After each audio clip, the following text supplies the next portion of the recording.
করো, কৃপা হলে তার দর্শন হবে, তিনি তোমাদের সঙ্গে কথা কইবেন। এখন এইখানে ঠাকুর দেখেন, ঠাকুরের কথাগুলো ইতিপূর্বে আপনাদের বিদগ্ধ আলোচক বৃন্দের মুখনিসৃত বাণী আপনারা শুনছেন। আজকে তারা সবাই খুব ভালো কথা বলেছে, ঠাকুরের কথা বলেছে, বিশেষ করে মায়ের কথা বলেছে, ভালো লেগেছে আমারও ব্যক্তিগতভাবে। তো ঠাকুরের কথাগুলো কিন্তু একেবারে সহজ সরল। ঠাকুর বলছেন, তুমি যা বলছো ঈশ্বর যেমন বিদ্যাসাগরের কথা বলছো, মহাশয় তিনি কি কারুকে বেশি শক্তি দিয়েছেন, কারুকে কম শক্তি দিয়েছেন? আমি বললাম, বিভুরূপে তিনি সকলের ভিতরে আছেন, আমার ভিতরে যেমনি পিঁপড়েটার ভিতরেও তেমনি, কিন্তু শক্তি বিশেষ আছে। যদি সকলেই সমান হবে তবে বিদ্যাসাগর কেন বিদ্যাসাগর? তা নয়, তুমি দয়ালু, তুমি পণ্ডিত, এই সব গুণ তোমার অপরের চেয়ে বেশি আছে, তাই তোমার এত নাম। অর্থাৎ বিদ্যাসাগরকে উদ্দেশ্য করে ঠাকুর বলছেন। দেখো না, এমন লোক আছে যে একলা 100 লোককে হারাতে পারে, আবার এমনও আছে একজনকে ভয় পালায়। যদি শক্তি বিশেষ না হয়, লোকে কেশবকে কেন এত মান্য করত? মানে কেশব সেনের কথা বলছে। গীতায় আছে, যাকে অনেক গণে মানে, তা বিদ্যার জন্যই হোক বা গান বাজনার জন্যই হোক বা লেকচার দেবার জন্যই হোক বা আর কিছুর জন্যই হোক, নিশ্চয় যেন তাতে ঈশ্বরের শক্তি বিশেষভাবে আছে।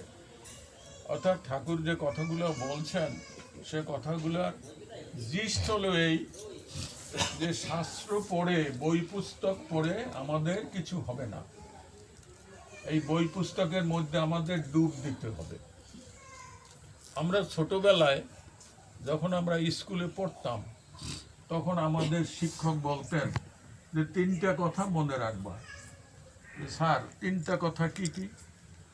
প্রথম বলতো যে একটা হলো মুখস্থ, তারপর হলো কণ্ঠস্থ, তারপর হলো মগজস্থ। এই স্যারদের কথা এখনো আমার মনে পড়ে, যে তুমি যে জিনিসটা পড়লা সেটা মুখস্থ করবা, সেটা কণ্ঠস্থ করবা। যেমন আমরা যখন প্রশ্ন করব, তখন তোমার কণ্ঠ থেকে যেন এই কথাগুলো বেরোয়।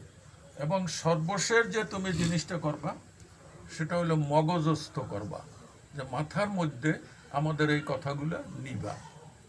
তাহলে মুখস্থ, কণ্ঠস্থ, মগজস্থ, এই 3টা জিনিস যদি আমরা না করতে পারি, শুধুমাত্র যদি আমরা পড়ে যাই, তাহলে কিন্তু কোনো লাভ হবে না। আমাদের মগজস্থ করতে হবে, মগজের মধ্যে নিতে হবে ঠাকুরের কথা, মায়ের কথা। আমরা যে সুন্দর সুন্দর গানগুলো শুনলাম, এগুলো যদি আমরা শুধু শুনে যাই, তাহলে তো কোনো লাভ হবে না।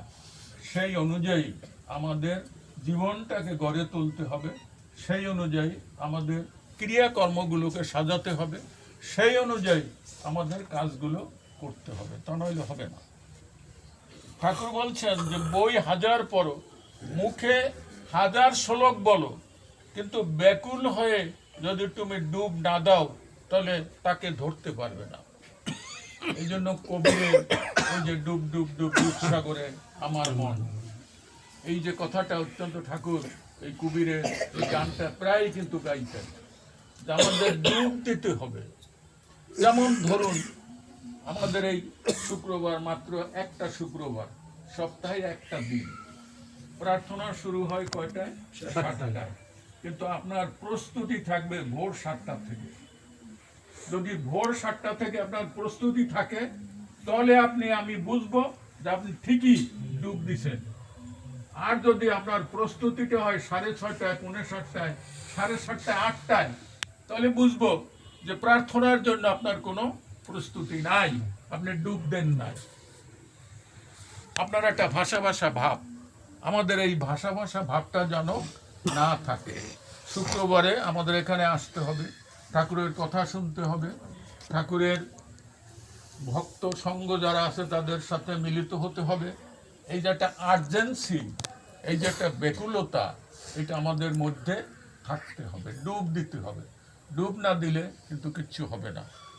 সেই জন্য ঠাকুর আবার আর একটা কথা বলছেন, যে দেখেন সকলের মধ্যেই তিনি আছেন, বিভু রূপে তিনি সকলের মধ্যে আছেন, কিন্তু শক্তি রূপে ভিন্ন। মানে কথাটা কি? আপনারা যদি শ্রীমদ্ ভগবদ গীতা পাঠ করেন, শ্রীমদ্ ভগবদ গীতার 10ম অধ্যায়ের নাম কি? বিভূতি যোগ। সেই বিভূতি যোগে দেখবেন যে ভগবানের বিশেষ বিশেষ জায়গায় ভগবানের ক্রিয়াকলাপ, ভগবানের বিশেষ প্রকাশ। যেমন এই বিভূতি যোগে শ্রীমদ্ ভগবদ গীতায় বলছে যে মানুষের মধ্যে আমি কে? কে মানুষের মধ্যে আমি? রাজা। অর্থাৎ রাজা যদি ঠিকমতো রাজত্ব করতে পারেন, আমাদের সেই তথাকথিত রাজা না, প্রকৃত রাজ্য যিনি পরিচালনা করতে পারবেন